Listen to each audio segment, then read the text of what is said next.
Hey everyone, and welcome back to the channel, and I hope you're doing all alright. So I've been running for over 30 years. Over the last few years I've been sharing my journey through my videos on YouTube, full of tips and advice and hopefully a little bit of inspiration, which has hopefully help you discover or rediscover your joy for running. So whether you're new to running or coming back after some time off, or just want some practical tips, hopefully this video will help you start your running journey.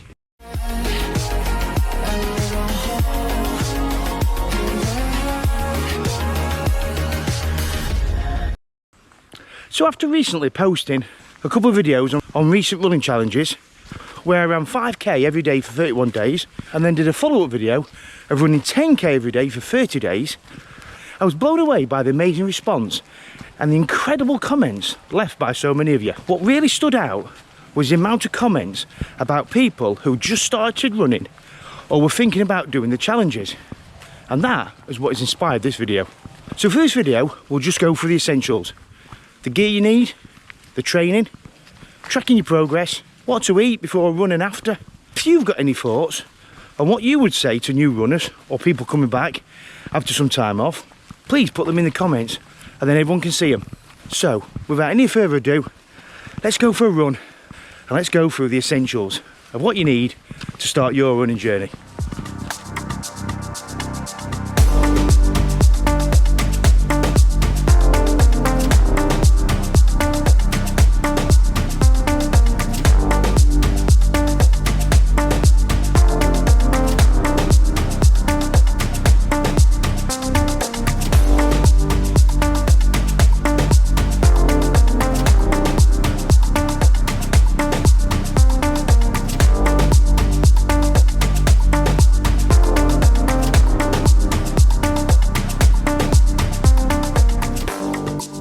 Now, one of the first things is clothing. You don't need to pay a fortune for it, just as long as it fits well and it's comfortable. You want it a sweat wicking fabric. Don't wear cotton. Once it gets damp, it'll stay damp. Then you'll be uncomfortable and cold. You can buy decent, cheap clothing everywhere. You don't need to pay a fortune for it. Not when you first start. Don't get me wrong, it's nice to have it, but when you first start, you don't need it. And I bought second-hand running gear off eBay before now. There is a place that's set up called Pre-Love Sports, and what they do is they take donations of running gear, they repair it, clean it all up, and then they have seconds from other running manufacturers, and then they sell it on the website for really discount prices. And I'm sure there'll be other companies that do it and manufacturers that do it. So yeah, so you don't need to pay a lot of money for it, not straight away, as long as it's comfortable, fits well. You don't want chafage running. That's the last thing you want. But just a quick tip: if you do get any chafage, Sudocrem, I forget what the other thing called, I put a picture of it here, put that on it, be gone in a couple of days. So then that brings us to shoes. Now it's essential you get a good pair of shoes. I've said it on this channel many a times, you don't need to pay a fortune for them. You don't need 6 pairs. It's nice to have 6 pairs, but you don't need to have 6 pairs of running shoes. I've got a pair of road shoes, a pair of trail shoes. These current trail shoes I've got were 40 quid from Sports Direct. Yeah, so get a good pair that fit well, and once you know your sizes and stuff, you can then start shopping around. But what's always a good thing to do is go to your local running shop. Majority of them have a treadmill and will have great advice on what shoes fit for you. You can even try them out. It's a bit a trial and error. Majority of running's like that. You've got to try and sort of find out what works right for you. That's the thing with shoes and clothing and such like. We're all different, and what fits someone else might not fit you and you might not get on with. So find out what works for you and stick with it. Set a budget and stick to that. Just remember, don't pay a fortune, especially when you just started. Don't wear your gym shoes or your fashion shoes. Get a decent pair of running shoes that fit well and you'll be fine. So you've got all your gear on, you've got your new shoes, you're ready to go. What happens next? What did stand out in the comments was how many people have started running using the couch to 5k. Now, when I started running, that wasn't a thing. Now, since listening to it, and I think it's really good. It'll tell you when to go for a run, it'll tell you how far to run, when to walk, and basically it'll just guide you through that session. So yeah, so if that's not your thing, Park run is always another thing I always recommend to anyone who asks me where to start running. It's a really great community. I don't really do park runs, but now I'm off at weekends, I think it's something I'm going to look at. You can do it at your pace, you can go as fast as slow as you want, no one will mind. You just sign up to it, turn up to it on a Saturday morning, and it's full of like-minded people who really help you and support you. And then there's always your local running club. I've been members of running clubs before now, and again, it's full of like-minded people who are welcoming, who will support you. Most running clubs will have training plans for you. You can tell them what you want to do. They'll have different nights for different levels and abilities. If you're just starting out, they'll have like a beginners group and no one will judge you. So yeah, local running club is always a good one. So next thing is tracking your progress. There's loads of apps you can download onto your phone. Probably the biggest one is Strava, which is a great tool to use if you use it positively. You can download it onto your phone, it logs your runs, gives you loads of info, even on the sort of free version. But yeah, if it's used positively, Strava is very good. And once you get into your running, you can then probably buy yourself a running watch. These are quite cheap nowadays, which will sync to your phone. You can then go out on your runs, it records it, and then you can, when you get home, sync it to your phone, which will download it to like Garmin or Strava or whatever app you use, and then you can look at all your info. Or you can just go old school. I used to do it for years, where I used to just have a book, I'd come in for my run, write down how far I've been, what sort of times I did, what were my pace, such like how I felt. Yeah, and then you can look back in months' time and see how you went. Yeah, but always take your phone with you. I did a video a while back about safety on trails. Check it out if you haven't seen it.